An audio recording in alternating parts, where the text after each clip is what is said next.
सेना लेकर के यक्षों के ऊपर चढ़ाई किया। ध्रुव का यक्षों का भयंकर विशाल संग्राम हुआ, मानो पृथ्वी पर प्रलय होने वाला है। उस समय महाराज मनु और देवता सब आए, ध्रुव जी को समझाया, कहा बेटा ये जो कुछ हो रहा है ये प्रभु की कृपा से। उत्तम की मृत्यु थी इसलिए मारा गया, आपको ऐसा नहीं करना चाहिए। फिर समझाया, समझाने के बाद महाराज मनु अपने धाम को चले गए और ध्रुव जी अपने नगर को वापस चले आए। ये वैमात्र्य स्नेह। तो सुखदेव जी परीक्षित से कहते हैं, राजन ये भगवान के भक्त हैं, अर्थ के लिए इन्होंने भगवान का भजन किया, अर्थार्थी भक्त हैं। चार प्रकार के भक्तों में ध्रुव अर्थार्थी, चतुर्विधा भजन्ते माम जना सुकृतनोर्जुन, आर्तो जिज्ञासु अर्थार्थी ज्ञानी च भरतर्षभ। ये भक्त हैं। देखो परीक्षित जी से सुखदेव जी कहते हैं, राजन प्रभु को पाने के लिए शास्त्रों में 9 प्रकार के मार्ग बताए, जिसको नवधा भक्ति के नाम से जाना जाता है। नवधा भक्ति का भी उपदेश किया। नवधा भक्ति का उपदेश कहाँ मिलता है? प्रहलाद जी के प्रसंग में। ध्रुव के चरित्र की कथा सुनी और इसके बाद ध्रुव चरित्र के बाद फिर कैसे महाराज वेन की चरित्र की कथा सुनाई। वेन जो था वो बहुत बड़ा दुष्ट शासक था। वो इतना दुष्ट था कि उसने तो भगवान की पूजा ही बंद करवानी चाहिए कि सब कुछ बंद कर दिया जाए, पूजा पाठ यज्ञ तक सब संतों से महात्माओं से यही कहा। फिर वेन के चरित्र की कथा और वेन के शरीर से कैसे महाराज पृथु प्रकट हुए, पृथु के चरित्र की। ये पृथ्वी जो रत्न गर्भा है, जिससे सारे रत्न मिलते हैं, वेन के अत्याचार से इसने सभी रत्नों को अपने अंदर समेट लिया और अकाल पड़ गया इस पूरे पृथ्वी पर। पृथु का जब राज्य था तो अकाल हो गया। उस समय महाराज पृथु ने इस पृथ्वी का दोहन किया, पृथ्वी को जबरदस्ती पकड़ लिया और कहा तुमको मैं मार डालूंगा। पृथ्वी घबराई, कांपने लगी, कहा मुझे क्यों मार रहे हो, मेरी बात सुनो। जब मेरे ऊपर कोई आतताई पैदा होता है, अत्याचार करता है, तो मैं समस्त रत्नों को अपने अंदर समेट लेती हूँ। रत्न कहीं गए नहीं है मेरे अंदर, लेकिन मैं गाय बन जाऊं और फिर योग्य बछड़ा लेकर के आइए और फिर मुझको दुहिए तो सारे रत्न आपको मिल जाएंगे। योग्य बछड़ा कौन है? तो महाराज मन को बछड़ा बनाया, बछड़ा बना करके गाय रूपी पृथ्वी के पास ले गए, वहां बछड़ा बने मनु। इसके बाद पृथ्वी का दोहन किया पृथु ने। दोहन करने के बाद सारे रत्न उनको मिले और सारे रत्न जब मिल गए, अब तो पृथु के राज्य में सब प्रसन्न है। दूसरी बात, ये बड़े बड़े जो पर्वत पहाड़ थे, पृथु ने अपने बाणों से सबको छिन्न भिन्न करके बराबर किया। इसलिए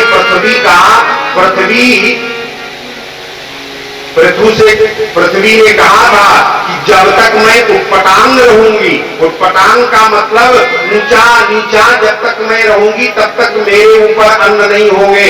इसलिए सबसे पहले समतलीकरण कराओ। आप आज भी देखते जहां की जमीन समतल है वहां अन्न अधिक पैदा होता है, जहां की जमीन ऊंच खाल होती वहां उतना अन्न होता ही नहीं, वैसे तो वहां कुछ पैदा ही नहीं होता है।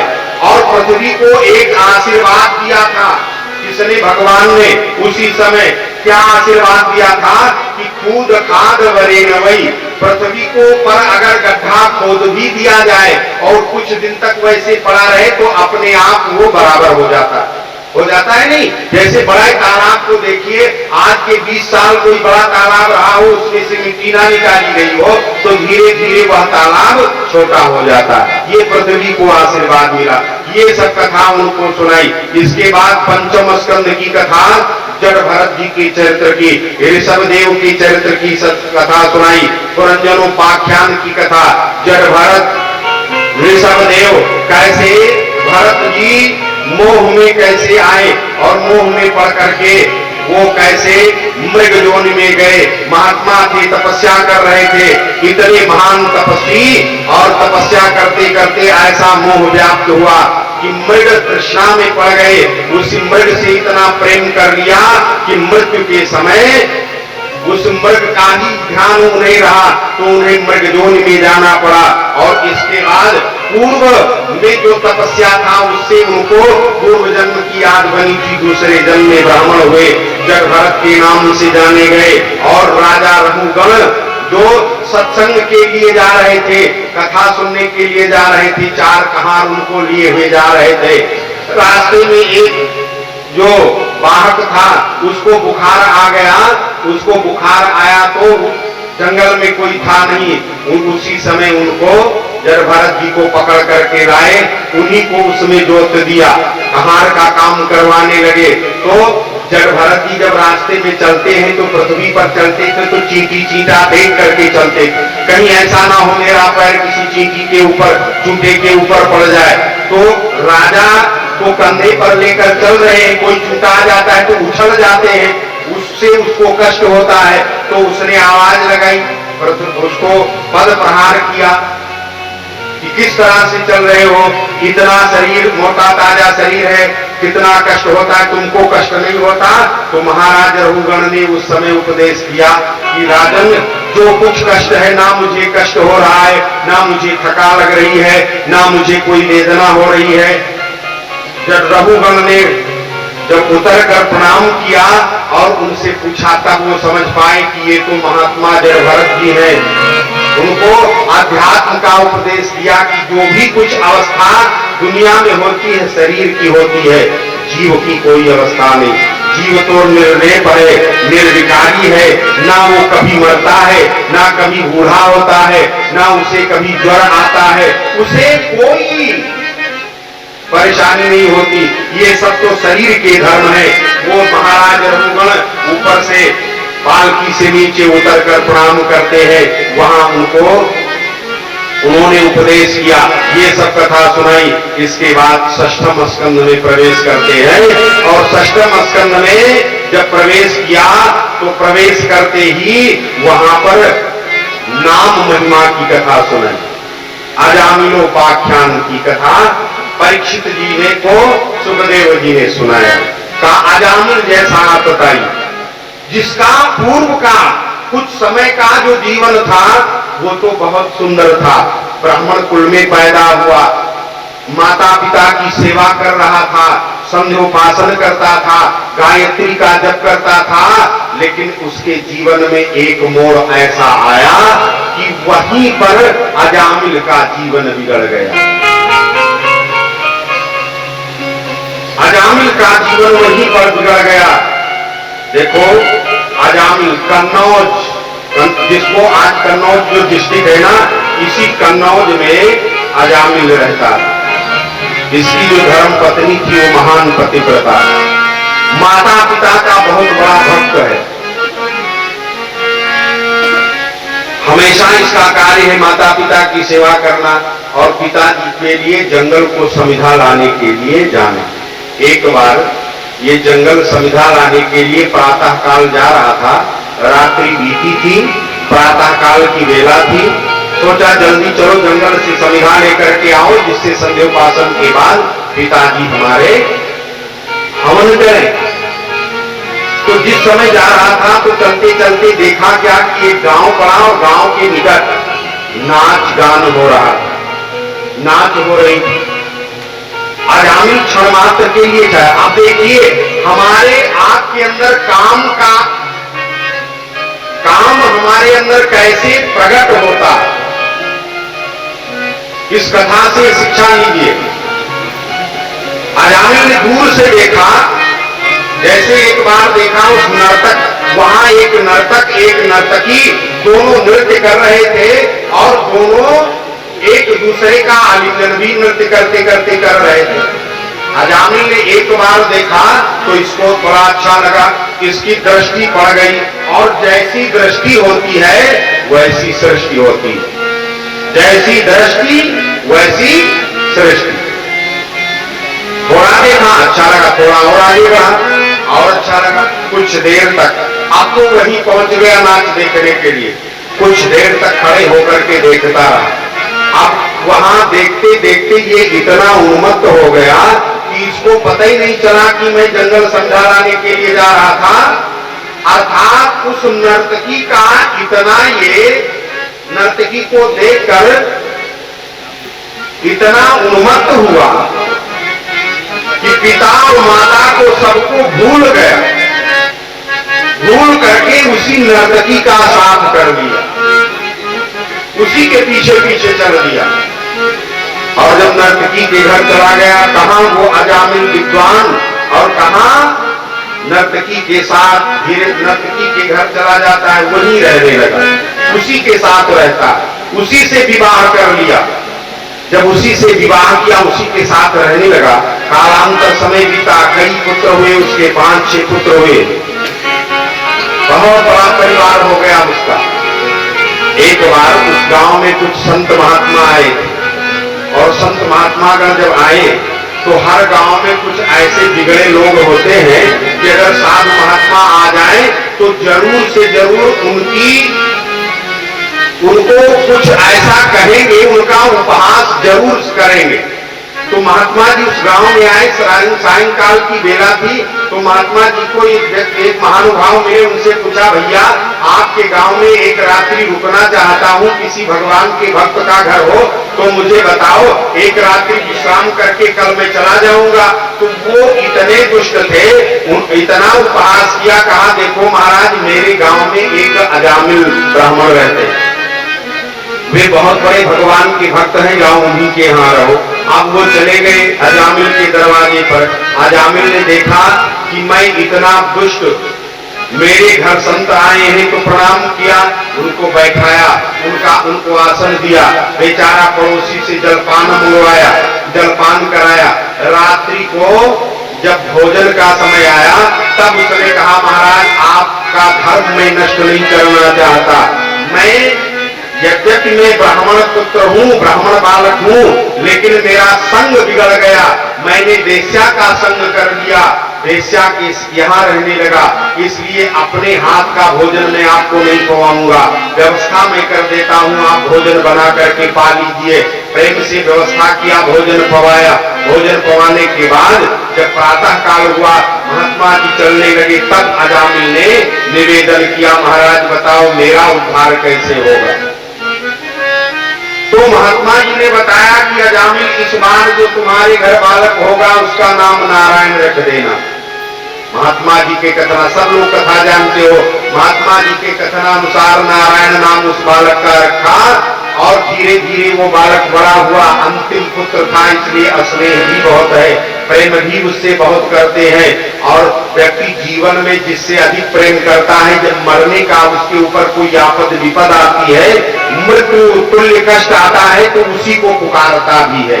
समय बीता, कालांतर समय बीता, और समय जब बीता तो एक समय ऐसा आया कि अजामिल की मृत्यु आ गई। भगवान ये यमराज के दूत भी आए उसको लेने के लिए। भयंकर स्वरूप वाले यम के दूत जब आए, तेज बुखार है उसके शरीर में, यम को के दूतों को देखकर चिल्लाया, अरे उन दूतों को देखकर चिल्लाया, उसको डर लग रहा है तो अपने छोटे पुत्र नारायण को पुकार रहा है, नारायण नारायण। अब देखिए परीक्षित इसे सुखदेव जी कहते हैं, राजन मेरे प्रभु कितने दयालु हैं, मृत्यु के समय एक बार भयभीत होकर के उसने भगवान को पुकार लिया। मेरे प्रभु ने सोचा कि मृत्यु के समय अजामिल पुकार रहा है तो भगवान अपने पार्षद को भेज देते हैं, पार्षदों को भेज दिया। यहाँ जमदूत जबरदस्ती उसके प्राणों को खींच रहे थे कि भगवान के पार्षद आए। पार्षदों ने कहा कि एक जमदूतों यहाँ से हट जाओ। जमदूतों ने कहा क्यों? कहा कि देखो मैं भगवान का पार्षद हूँ, नारायण का पार्षद हूँ, अब मैं इस अजामिल को लेकर जाऊंगा। यम के दूतों ने कहा जीवन में कितना कुसंग किया, कितना पाप किया, इसे तो जमपुरी में जाना है, इसलिए जमराज ने मुझे भेजा है, मैं इस अजामिल को तुम्हें नहीं दूंगा, मैं ले जाऊंगा। भगवान के पार्षदों ने कहा मृत्यु के समय इसने प्रभु का स्मरण किया है, इसलिए अब ये जमपुरी को नहीं जाएगा, ये भगवान की पुरी को जाएगा। बात विवाद हो गया, यमदूतों से और भगवान के पार्षदों से बात विवाद हुआ। बात इतनी बढ़ गई कि यमदूतों को भगवान के पार्षदों ने खूब पीटा, यमदूतों की खूब पिटाई हुई और यमदूत बेचारे डर के मारे भाग गए यमपुरी को। यमराज बैठे थे अपने सिंहासन पर, अपने दूतों से पूछा क्यों अजामिल को लेने गए थे, लेकर के नहीं आए क्या, क्या हुआ? यमदूतों ने दिखाया महाराज ऐसे व्यक्ति के पास आपने भेज दिया, मैं गया उसको लाने, इतने में वहां भगवान के पार्षद टपक पड़े। देखो मेरी क्या दशा कर दी है उन पार्षदों ने, कितना दंड दिया है, कितनी बार पड़ी हमारे ऊपर। अब महाराज मैं नहीं जाऊंगा, पहले बता दीजिए किसके पास जाना है, किसके पास नहीं जाना है, पहले ही बता दीजिए मुझको। भगवान ये यमराज जी कहते हैं, उपदेश देते हैं, कहा मेरे दूतों सुनो, किसको मेरे नगरी को लाना है, किसके विषय में मैं आपको बताऊं। बोले बताओ। यमराज जी कहते हैं कि देखो उसी को मेरे पास लाना। बोले किसको लाएंगे? बोले जिह्वा न भक्ति भगवत गुण नामधेयम् चेतस्य न स्मरति तच्चरणारविन्दम् कृष्णाय नो नमति यच्छ्र एकदापि तानानयध्वमसतो नहीं विष्णु कृत्या। बोले जिह्वा न भक्ति भगवत गुण नामधेयम्, जिसकी जिह्वा ने एक बार भी भगवान के नाम रूप लीला गुणधाम का वर्णन नहीं किया।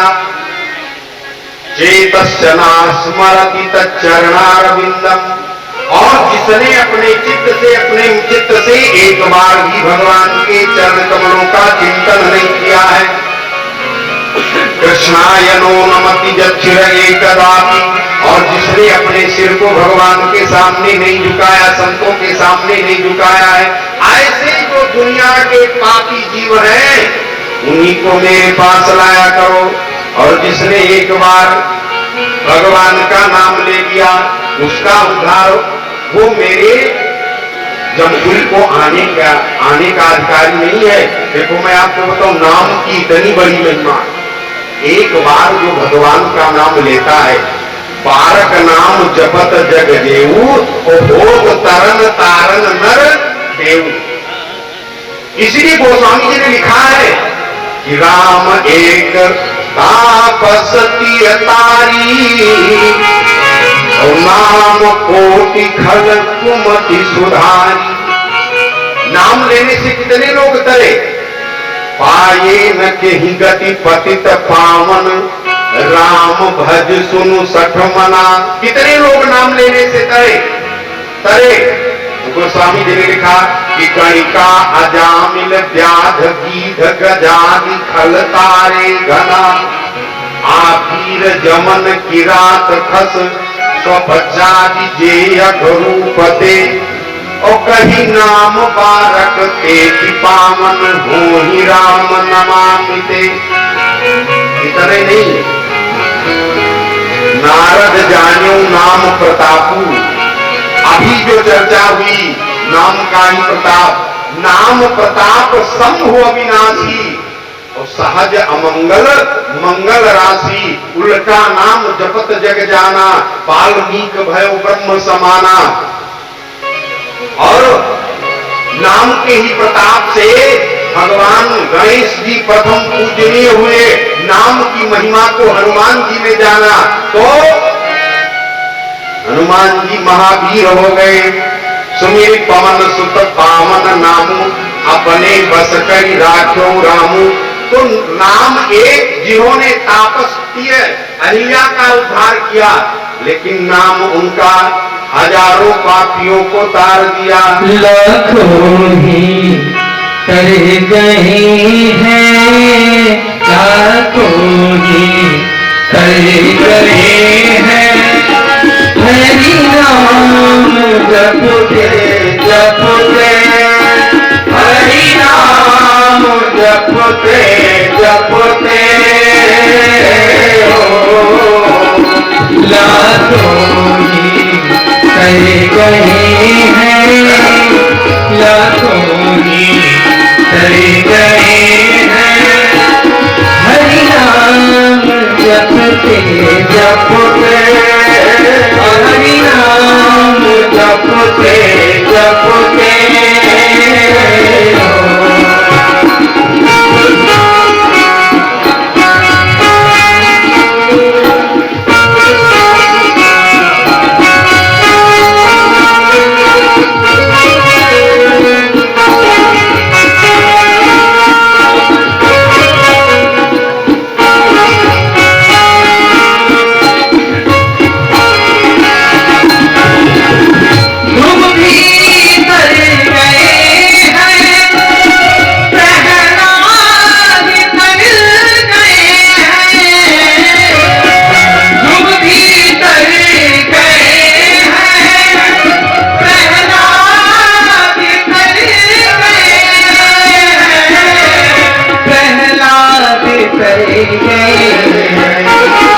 सबरी भी कर गई है, सबरी भी कर गई है, झूठी बैद चखते चखते, झूठी बैद चखते चखते हो लाखों ही कर गए हैं,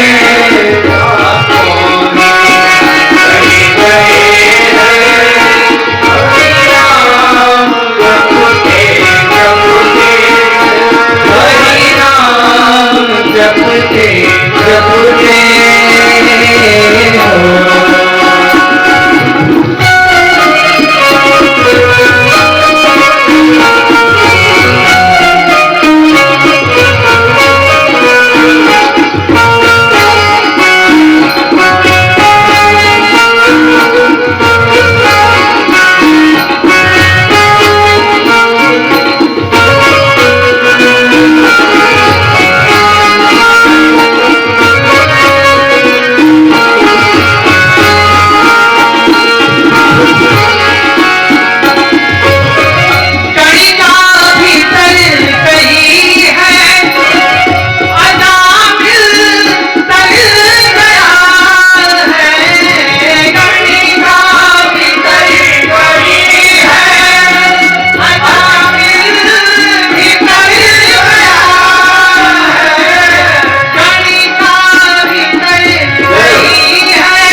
खूब जानी कर गई है, खूब जानी